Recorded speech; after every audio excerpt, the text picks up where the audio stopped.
everybody, welcome to Jacob's Quest, and tonight I just got back from watching The Marvels, the sequel to 2017's Captain Marvel. And yeah, obviously, you know, we're in a much different place in the MCU than we were back then. You know, Disney Plus shows have happened, variety articles spelling the doom and gloom of Marvel Studios as a whole is coming out, and just in general, it's strange. We've never been in this place with Marvel. It kind of feels like sometimes we're watching Star Wars, you know. And in the sense of, like, you know, whenever a Star Wars thing comes out, there's some kind of drama, there's some kind of like negative backlash, there's some kind of like contingent of the fandom that hates this thing, and you know, like, Marvel's just starting to reach that same place, you know. And I don't know, maybe that's the destiny of all major franchises. And this one specifically, I'm going to say this right now. Look, a couple days ago, or yesterday, I don't remember when, I saw a couple of reviewers that I don't always agree with, but at least I know them to not be, you know, they're not like rage bait, anti-woke kind of like bullshit YouTubers, right? Like, these are like legitimate reviewers who take their craft very seriously, you know. And they were giving The Marvels a thrashing. I mean, they were not holding back. Dan Merle specifically, like, he called this movie unreleasable. He was saying like Kevin Feige's lost his touch. It was like all kinds of stuff, and I'm gonna be honest, like, I was hitting the panic button. I was like, oh my god, what, really, is it that bad? Because the way he was making it sound, and don't, you know, I've seen some bad movies in my day. The way he was making this sound, I thought this was gonna be like the worst goddamn thing that Marvel's ever done, and I was like, oh no, it's over, for real, it's over. And having seen the movie myself and, you know, making my own opinion of it, I gotta say, I don't understand that review anymore. You know, like, here's my thing, this is about on par, I would say slightly above Quantumania and Love and Thunder, and it's definitely better than like Secret Invasion and, you know, stuff like that, right? It's not like drastically above them, right? Like, this is not a phase 3 Marvel movie like in its golden heyday, right? But it's fine. It's not offensive at all. It's, you know what I mean? Like the level of vitriol that I saw this movie getting, and then seeing the movie myself, I'm like, hold on. I saw Quantumania and I saw Thor Love and Thunder, and while those each got their own backlash, people are acting like this one was so much worse than those, and I don't understand that at all. There are two things in this movie that these must be the only explanation, because there's two like pretty big swings they make in this movie, and I found both of them to be really funny, right? And they were going, you know, they were trying to be funny, but I can definitely see where other people who are looking for a more serious MCU might say, like, oh, this is just cringy, this is stupid, that's all a joke now. And I don't know, like, I think these jokes matched the tone of this movie and what this movie was trying to be. These jokes for me worked perfectly, and we'll get into those. But yeah, just up the front, I just gotta say, like, those really, really harsh reviews I saw, I don't understand those now. You know, not that this was great or even like a good movie. It's fine, it's whatever, you know. And don't get me wrong, like, that is not where we should be with the MCU. We should be much better than this, because the MCU only got so successful because there was a certain point in time when a Marvel movie was coming out and you knew at the very least it was gonna be like a solid, like, good 8 out of 10 kind of movie, you know, like, it's at least gonna be good, if not genuinely great, right? And we're not there anymore. We have not been there for a handful of years now, especially with the Disney Plus series. And I think, honestly, in my opinion, the Disney Plus series, you know, forcing them to produce so much in such a little time is really what kind of ruined everything. But to act like this movie is some kind of epic travesty, that this is the end of the MCU, I just don't understand that. This movie has genuinely like hilarious moments in it. It actually does have moments where I care about the characters and I care about what's going on. I will say, villain wise, this has like a phase 1 Marvel villain problem, right? Like, you do not, the thing of consequence from this movie is more about what happens because the villain did some things.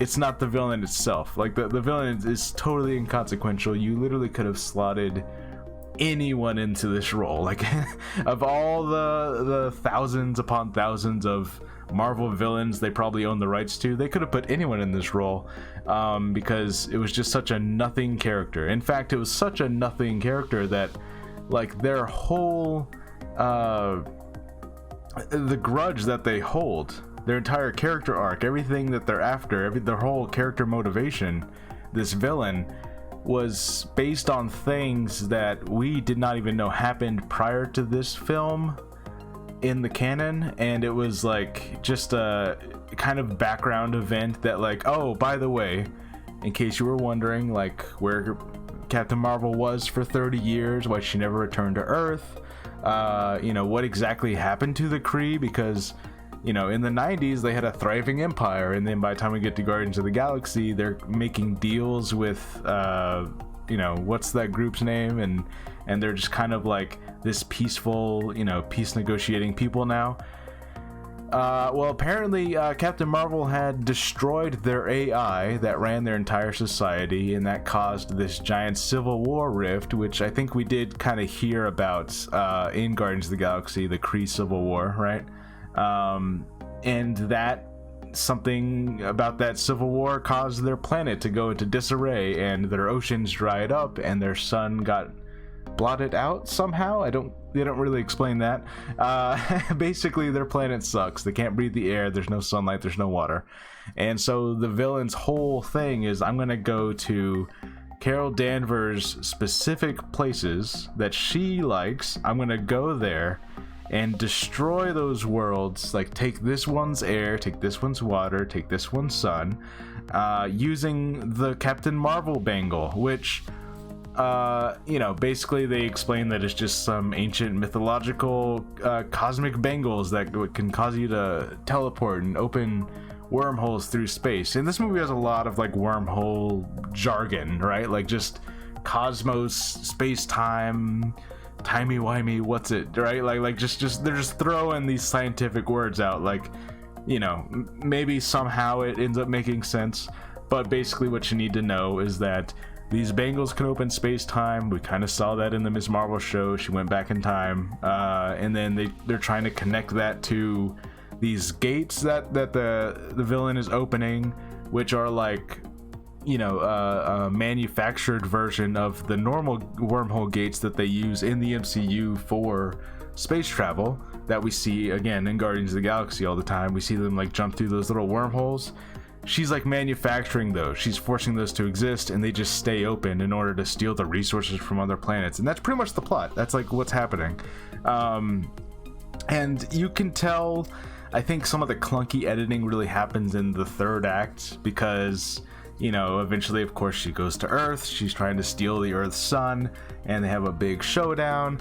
And there's some weird editing here where it's like it's hard to tell exactly what happens. Like, she's pinned down, and then they agree to like, oh, okay, she's gonna give us the bangles. Oh no, she changed her mind. Now she has both the bangles, and then she flies out into space and she tries to activate them both, and then for some reason that kills her, and yet Miss Marvel can do it for some, you know, I don't quite understand like the logic of this whole part. Miss Marvel can put on the bangles and she's fine. I don't really know, but in any case, this is where we get to like what really of significance happens in this movie. Is at the very end here. Some of those wormhole gates get forced open through the explosion that the villain causes when she dies.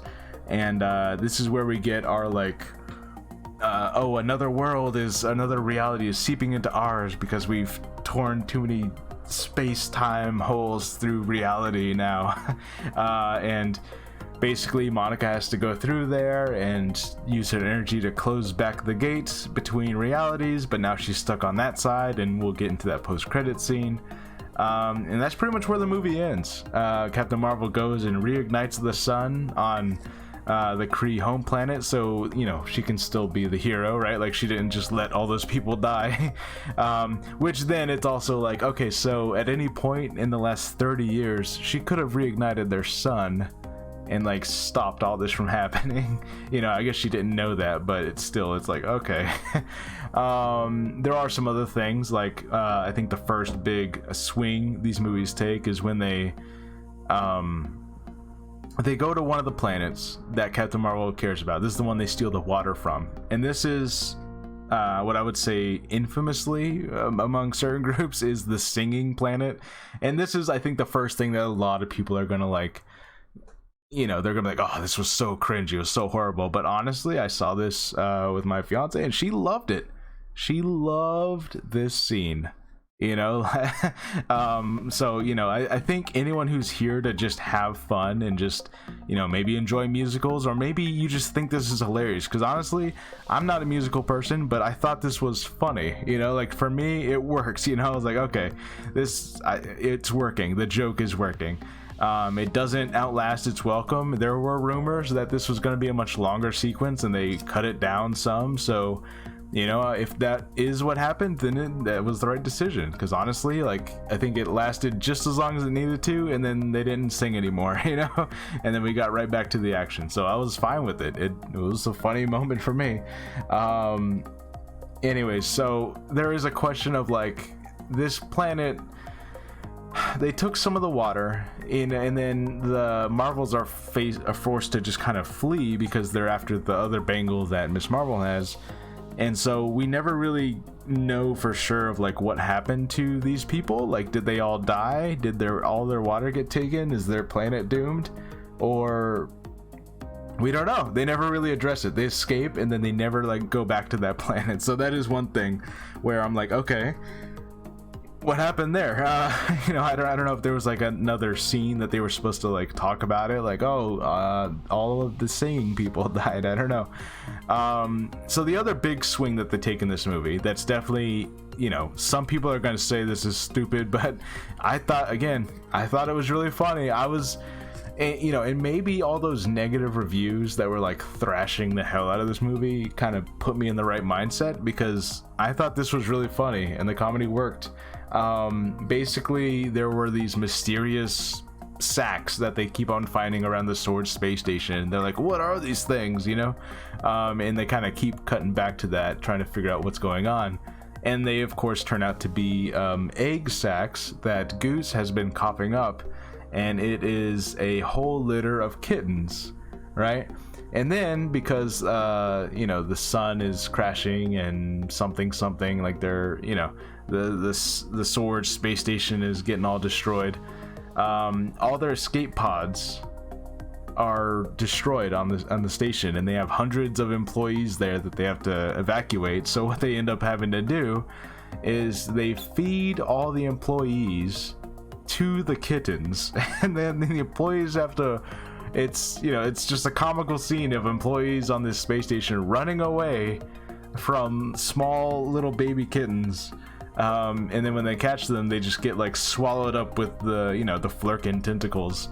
And then, because it's easier to, you know, to hide away like a dozen kittens on a little escape pod than trying to get hundreds of people out of there. And that's the plan, you know. And to me, I thought it was really funny, you know, just like they kind of treat it like a horror movie for a second, where this lady's like hiding down a hallway and she's kneeling down and she's hearing the screams of other people being taken away, and then she turns and it's like, small kitten, and the kitten gets her. You're like, it's just funny. I don't know. For me, the comedy works. Some other people, again, are gonna be like, oh, this is cringy as hell, you know. But honestly, I'm like, I know what this movie is going into it, and I'm finding it really funny. So maybe, you know, again, maybe that's just the key to it. If you know that this is just a comedy, lighthearted, you know, it's one. There's a lot of different types of Marvel movies, right? Some people only want to see, your Winter Soldiers, your Infinity Wars, your Endgames, right? Like your really serious high stakes Marvel movies. And then there's the other Marvel movies, which is your Ragnaroks, your Thor, Love and Thunders, right? Your Guardians of the Galaxies, ones that not always so serious.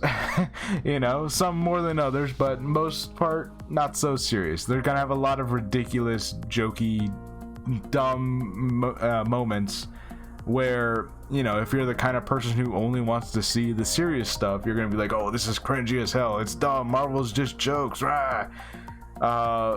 There's definitely like a balancing act, I think. Not every Marvel movie is gonna match with every Marvel fan, and because it's such a wide spectrum of, you know, different tones that each movie's kind of going for.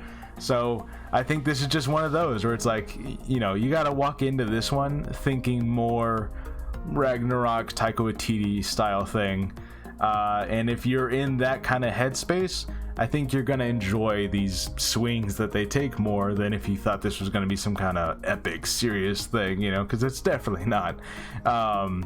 But in any case, yeah, I don't know. I found both those moments really funny, and if you didn't find them funny, if you were just like frowning and getting grumpy the whole time, then yeah, I guess I can see how you would hate this movie by the end of it. But I don't know. I think that's just where it's like the humor tastes kind of come in, you know, like can you enjoy just silly, ridiculous things? Because that's kind of what this movie does. It just throws silly stuff at you, and if you're able to laugh at it, you're gonna have a pretty good time, I think.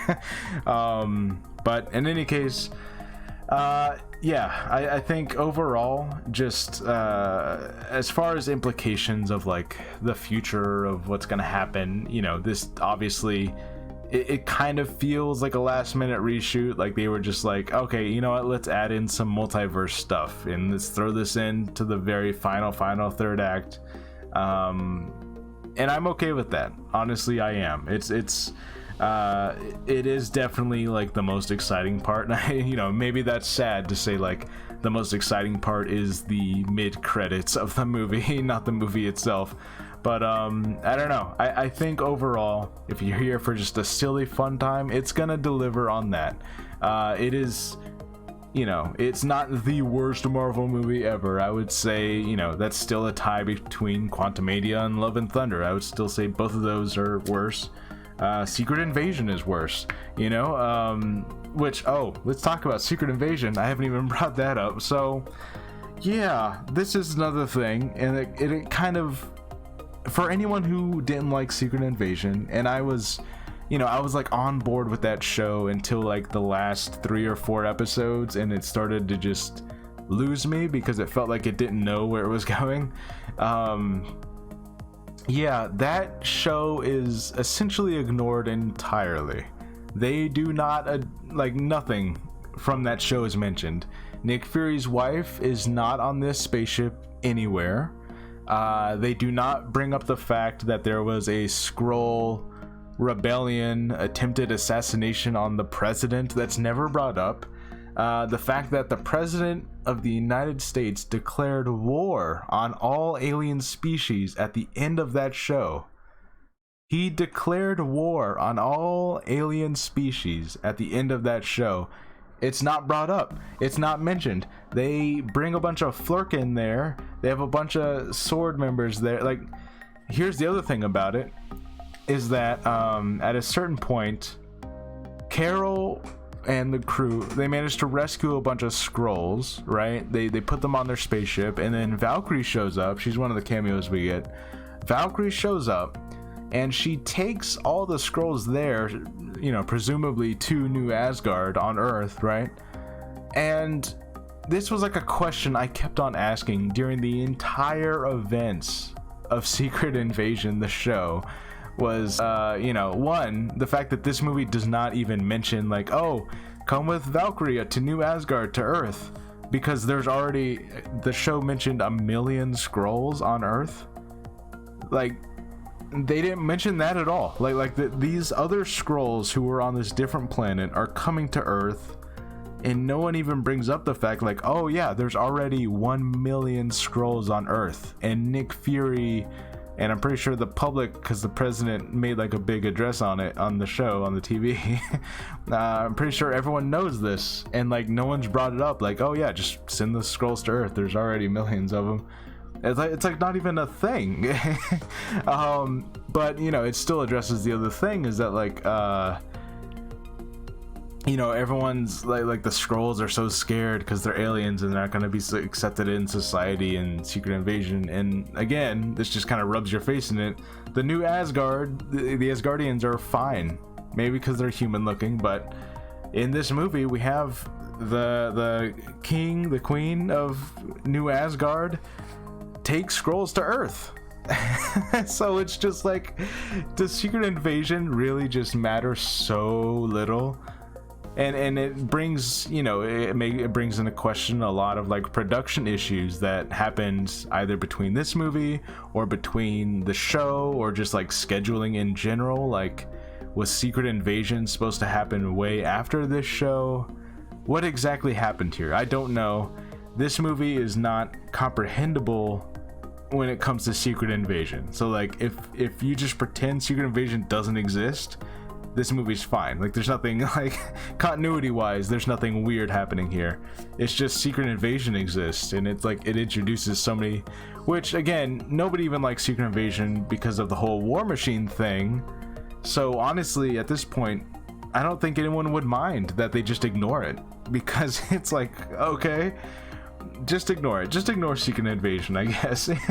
Anyways, so last thing about this movie, at the very end, they do a really funny bit where Ms. Marvel does like she has tracked down Kate Bishop, and she does the Nick Fury sitting in the shadows, sitting in the chair, and she tries to do the whole speech, like, which I don't know how she would know about this speech that he gave to Tony Stark, but she does the whole thing like, you thought you're the only one in the universe, you thought you're the only kid with powers, and then Kate Bishop's like, I'm 23, I'm not like a kid, you know. But anyway, she's like, okay, so I'm trying to put together a group. Also, Ant-Man has a daughter, right? So let's try and make that a thing. And it's just a really funny scene. They're trying to set up the Young Avengers, and you know, obviously that's what they've been kind of introducing all through Phase 4 and Phase 5. So yeah, they definitely seem to be making that like an official stance now, that like, yes, Young Avengers is coming, it's gonna be a thing. So I'm sure we'll see that movie at some point, you know, 4 or 5 years from now when everyone's aged way up. But in any case, yeah, the Miss Marvel actress was way, you know, way far away, like the best part of this movie, you know, like it feels like she should have her own movie now. Like, I know she had her own show, maybe just give her another season of the show, I don't know, but like let her be in something really great. I will say Captain Marvel was given a lot more of a personality. There are specific scenes between her and Nick Fury where like they allow her to have a sense of humor, they allow her to be like, you know, she's joking around, she's just, you know, she's acting like a human, you know, which I do think was kind of a problem in Captain Marvel, the first movie. Yeah, I think everyone, like the 3 main stars, the 3 women here, they all have great chemistry together. There's even like this montage where they're practicing their switching abilities on the spaceship, trying to nail it down, how to use it strategically. That was a really great moment. I was enjoying all that.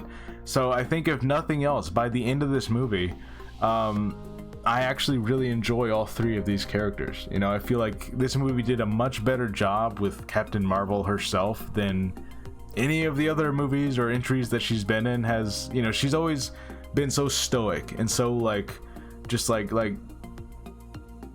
so stilted, maybe. I don't know. She's never been allowed to be a jokester, not really, you know, like she's given a couple of quips, but she's never been like having a real personality. And there are a couple scenes in this movie where like it really happens, and I'm like, oh, they're doing it, there you go, you know, like she's funny, she can be funny, she can do a thing, you know. So yeah, I think overall this movie's fine. It's definitely not, you know, I think we're all still waiting for Marvel to be what it used to be, right? Like, it feels like the closest thing we have right now is Loki season 2, which yeah, the finale is tonight, and I still have to go watch that.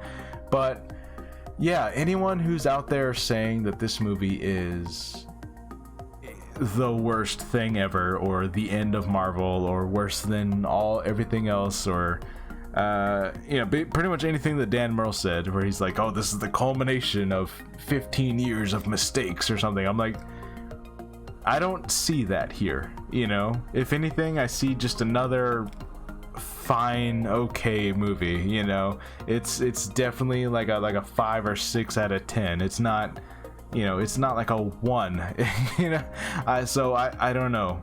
I've seen a lot of bad movies. I've seen even worse MCU movies and MCU shows than this. So I don't know what it is. Maybe it's just like this compounding effect that some people are feeling, you know? Maybe because, yeah, maybe it's a combination of like, oh, there was singing and there were cats, and they don't like those jokes. And then also there's like compound interest because of Secret Invasion was disappointing, and Quantumania was disappointing, and then the Variety article just came out, and that's disappointing, you know? So maybe this movie's just like feeling the blunt of all of that pressure. But I would definitely say, like, this movie's, it doesn't deserve that amount of thrashing, you know?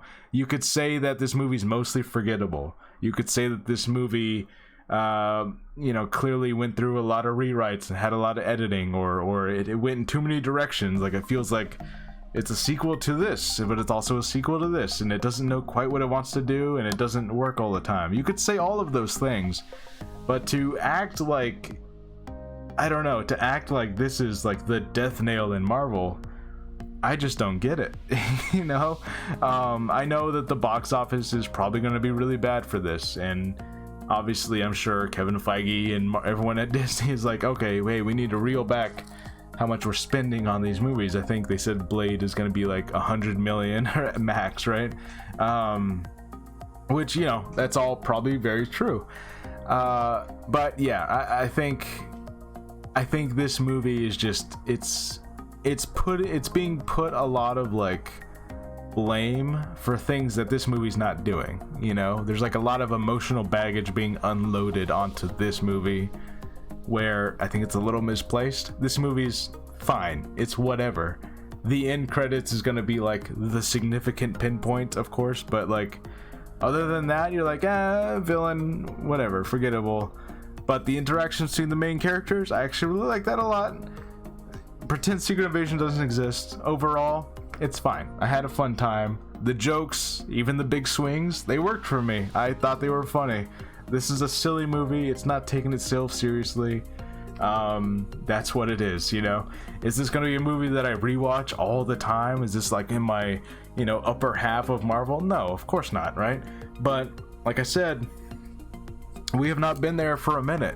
You know what I mean? Like Loki season 2 is the first time in a while, it feels like, that Marvel has reached that like upper half of greatness that it had, right? So yeah, I don't know, guys. This movie's fine. I think it is just you know, it's having a lot of blame, misplaced blame, being put on this project specifically, when really it's just a Marvel in general problem. You know, this is fine.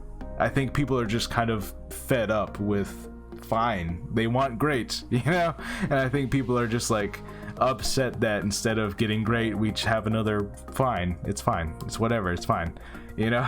So I don't know. That's the only way I can explain it. Let me know what you guys think, and I'll see you guys later. Bye. Hey everyone, quick addendum to this video. I realized I got to the end and I did not even mention the post-credit scene. I didn't talk about it at all. Okay, so obviously it's a mid-credit scene. First of all, there's no post-credit scene. It just kind of ends, which usually they at least play like some small joke if they're not going to do like a serious one, but okay. So there's a mid-credit scene, and of course we meet up with Monica. She is she's waking up after having been trapped on another reality. And when she wakes up, she sees her mom alive and well.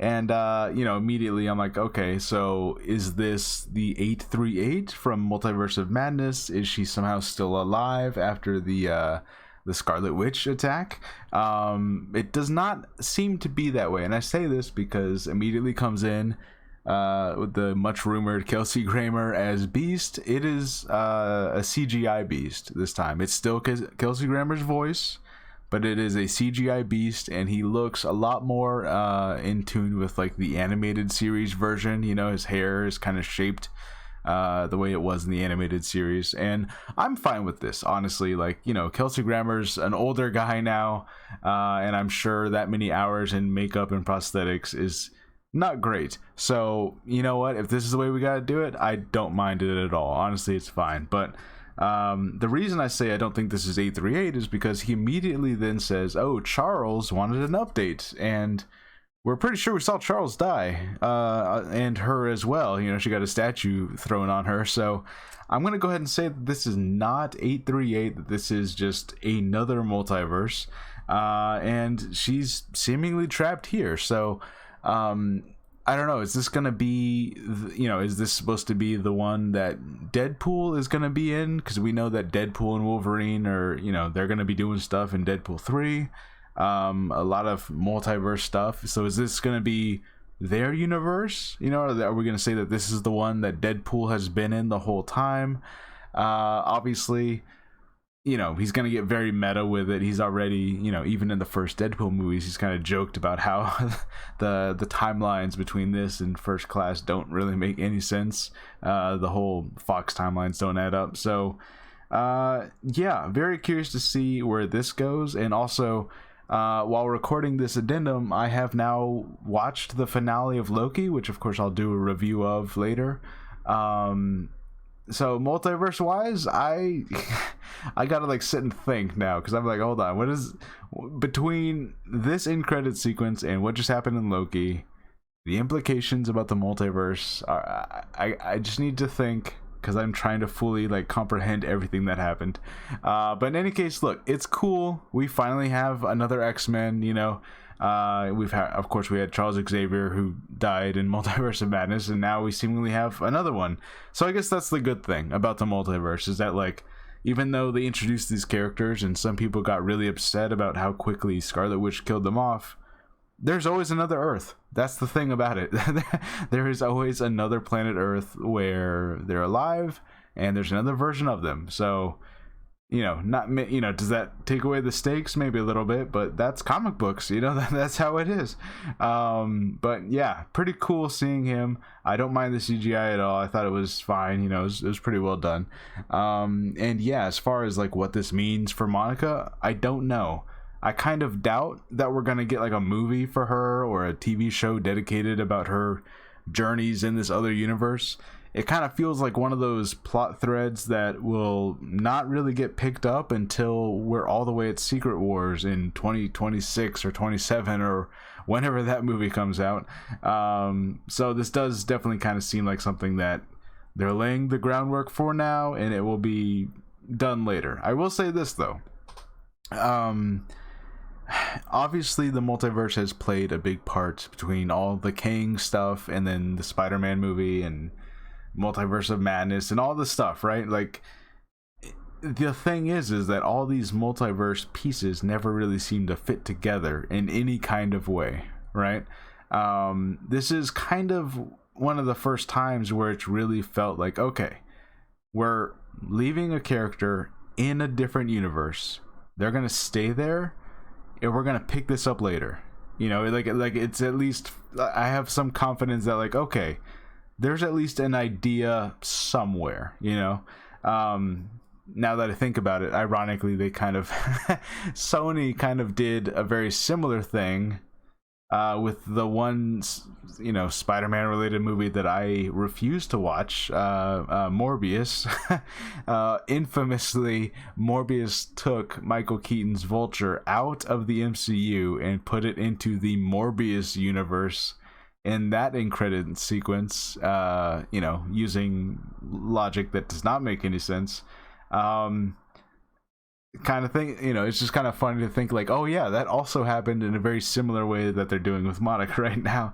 However, I feel like this has a much higher chance of eventually paying off, whereas Michael Keaton Vulture, I have a feeling if they want him back, they will just accept that, you know what, most audience members will have forgotten or never even bothered to watch Morbius, so we can ignore that.